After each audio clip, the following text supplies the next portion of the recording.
ಇರುಳಿನಲಂದು ಅಮ್ಮನು ಕೆಲಸದೊಳಿರುತ್ತಿರೆ ಕಂಡು ಗೋಪಿಯು ಪುಟ್ಟುವು ಹೊರಗಡೆ ಬಂದು ಬಾವಿಗೆ ಇಣುಕಿದರು.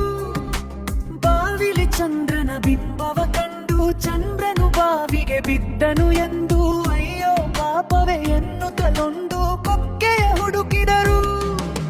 ಚಂದ್ರನ ಮೇಲಕ್ಕೆ ಎತ್ತಲಿಕೆಂದು ಬಾವಿಯ ಹಗ್ಗಕ್ಕೆ ಕೊಕ್ಕೆಯ ಬಿಗಿದು ದೂರದಿ ಗೋಪಿಯ ನಿಲ್ಲಿಸಿ ಪುಟ್ಟು ಹಗ್ಗವ ನಿಲ್ಲಿಸಿದನು.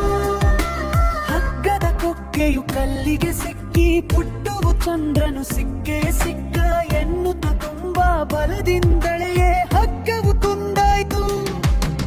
ಎಳೆತದ ರಭಸಕ್ಕೆ ಪುಟ್ಟುವು ಬಿದ್ದ ಮೆಲ್ಲನೆ ಮನೆ ಕಡೆ ನೋಡ